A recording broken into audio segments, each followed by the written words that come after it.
Praise the Lord. കർത്താവിൻ്റെ ധന്യതിരുനാമം ഇന്ന് ഈ പ്രഭാതത്തിൽ മഹിമപ്പെടുമാറാകട്ടെ.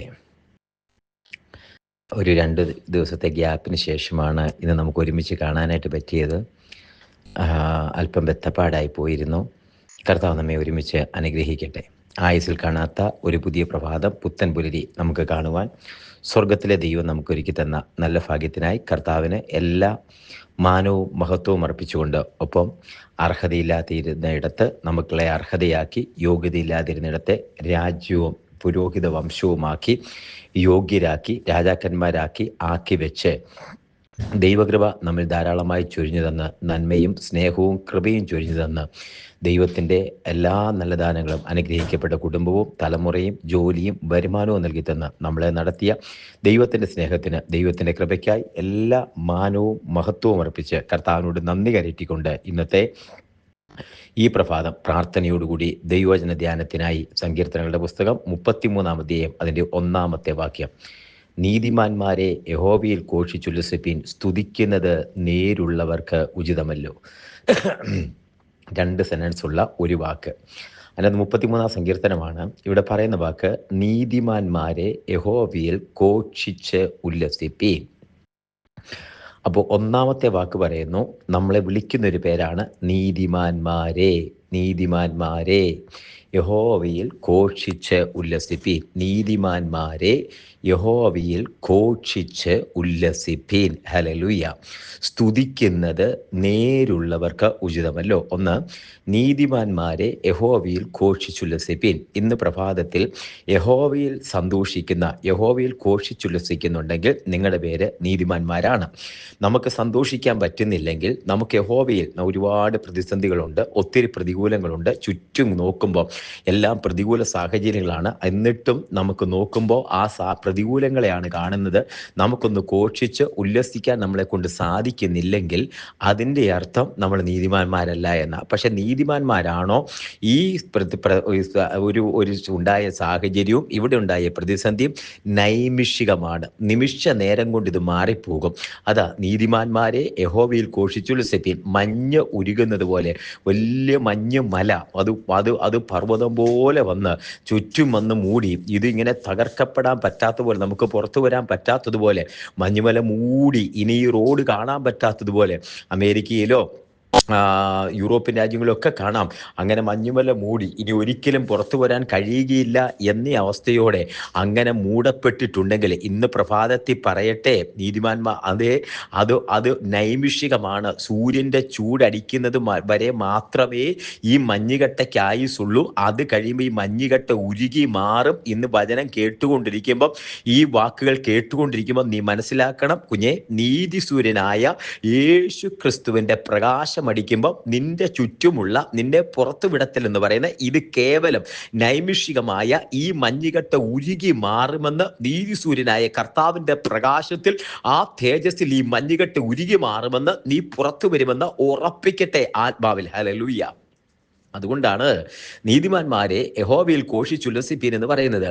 കുഞ്ഞെ, നീ ഒരു നീതിമാനാണോ? നീ യഹോവയിൽ ആശ്രയിക്കുന്ന മനുഷ്യനാണോ? നീതി സൂര്യനിൽ ആശ്രയിക്കുന്ന മനുഷ്യനാണോ? ഈ കാണുന്ന ആകാശം മുട്ടി ഉയർന്നിൽക്കുന്ന മഞ്ഞുകട്ട കണ്ട് നീ ഭാരപ്പെടേണ്ട. കാരണം ഈ മഞ്ഞുകട്ടയ്ക്ക് ആയുസ് കുറവാണ്. ഈ മഞ്ഞുകട്ട ഉരുകി ഉരുകി ഉരുകി മാറിപ്പോകും. കാരണം ഈ നീതി സൂര്യന്റെ പ്രകാശം അടിക്കുമ്പോൾ മഞ്ഞുകട്ട ഇല്ലാതെ പോകും. മഞ്ഞുകട്ട എന്ന് പറയുന്ന ഇല്ലാതെ പോകും. കാരണം മഞ്ഞുകട്ട ഉരുക്കുന്ന നീതി സൂര്യന്റെ പ്രകാശം നിങ്ങളുടെ മേൽ ഉദിക്കുകയാണ്. ഹല്ലേലൂയ. നീതിമാന്മാരെ യഹോവയിൽ ഘോഷിച്ചുല്ലസിപ്പിൻ. 2-ാമത്തെ വാക്ക് സ്തുതിക്കുന്നത് നേരുള്ളവർക്ക് ഉചിതമല്ലോ. ഈ സന്ദേശം കേട്ടുകൊണ്ടിരിക്കുമ്പോൾ കർത്താവിനെ സ്തുതിക്കാൻ തോന്നുന്നുണ്ടെങ്കിൽ, ഈ സന്ദേശം കേട്ടുകൊണ്ടിരിക്കുമ്പോൾ കർത്താവെ നന്ദി, ദൈവമേ എൻ്റെ ദൈവത്തിൻ്റെ കൃപയ്ക്കായി കരുണയ്ക്കായി നന്ദി എന്ന് ഈ സന്ദേശത്തിൻ്റെ ആദ്യം തൊട്ട് കേൾക്കുമ്പോൾ നിനക്ക് ദൈവത്തെ സ്തുതിക്കാൻ തോന്നുന്നുണ്ടെങ്കിൽ നിന്റെ പേരാണ് നേരുള്ളവനെന്ന്. സ്തുതിക്കുന്നത് നേരുള്ളവർക്ക് ഉചിതമല്ലോ. അപ്പൊ സ്തുതിക്കാതിരിക്കുന്നത് ആർക്കാണ് ഉചിതമെന്ന് അത് വെച്ച് വായിച്ചു നോക്കിയാൽ മതി. സ്തുതിക്കുന്നത് നേരുള്ളവർക്ക് ഉചിതമല്ലോ. അപ്പൊ ദൈവത്തെ സ്തുതിച്ചുകൊണ്ടിരിക്കുകയാണെങ്കിൽ അതിന്റെ അർത്ഥം നീ നേരുള്ളവനാണ്. കാരണം ദൈവം തന്ന ഉപകാരങ്ങൾക്ക്, ദൈവം തന്ന നന്മകൾക്ക് നന്ദി പറയാതിരിക്കാൻ, ഗ്രാറ്റിറ്റ്യൂഡ് കൊടുക്കാതിരിക്കാൻ കഴിയുകയില്ല. അത് ഈ പ്രകൃതിയും മനോഹാരിതയ്ക്കും ദൈവത്തോട് നന്ദി പറയാതിരിക്കാൻ നമുക്ക് കഴിയത്തില്ല. ദൈവത്തോട് നന്ദി പറയുന്ന, സ്തുതിക്കുന്നത് നേരുള്ളവർക്ക് ഉചിതമല്ലോ. അതേ, സ്തുതിക്കുന്നത് നേരുള്ളവർക്ക് ഉചിതമാണ്. നീതിമാന്മാരെ യഹോവയിൽ ഘോഷിച്ചുല്ലസിപ്പിൻ. സ്തുതിക്കുന്നത് നേരുള്ളവർക്ക് ഉചിതമാണ്. നിനക്ക് നേരുണ്ടോ കുഞ്ഞെ? നീ സ്തുതിക്കേണ്ട. നീ അറിയാതെ നിന്റെ ഹൃദയത്തിൽ നിന്ന് ദൈവത്തെ സ്തുതിക്കും. ദൈവം ചെയ്ത നന്മകൾ ഓർക്കുമ്പോൾ, ദൈവം ചെയ്ത ഉപകാരം ഓർക്കുമ്പോൾ, അളവില്ലാതെ ശ്വസിക്കാൻ ആ അന്തരീക്ഷത്തിൽ നിന്ന് ഓക്സിജൻ എടുക്കുന്നത് ഓർക്കുമ്പോൾ, നിന്നെ നിർത്തിയിരിക്കുന്നത് ഓർക്കുമ്പോൾ, അനുഗ്രഹിക്കപ്പെട്ട തലമുറ തന്നത് ഓർക്കുമ്പോൾ, അനുഗ്രഹിക്കപ്പെട്ട കുടുംബം തന്നത് ഓർക്കുമ്പോൾ, നമ്മളെ നടത്തുന്ന, പരിപാലിക്കുന്ന, മുന്നോട്ട് കരം പിടിക്കുന്ന ദൈവത്തിന്റെ സ്നേഹം ഓർക്കുമ്പോ നമുക്ക് സ്തുതിക്കാതിരിക്കാൻ കഴിയുകയില്ല. ഹല്ലേലൂയ. അതുകൊണ്ട് എഴുതിയിരിക്കുന്നത് സ്തുതിക്കുന്നത് നേരുള്ളവർക്ക് ഉചിതമല്ലോ. കുഞ്ഞെ, നീ ഇത് കേട്ടുകൊണ്ടിരിക്കുമ്പോൾ ദൈവത്തെ സ്തുതിച്ചുകൊണ്ടിരിക്കുകയാണ്. നിന്റെ പേര് സ്വർഗത്തിൽ എഴുതുന്നു നേരുള്ളവൻ.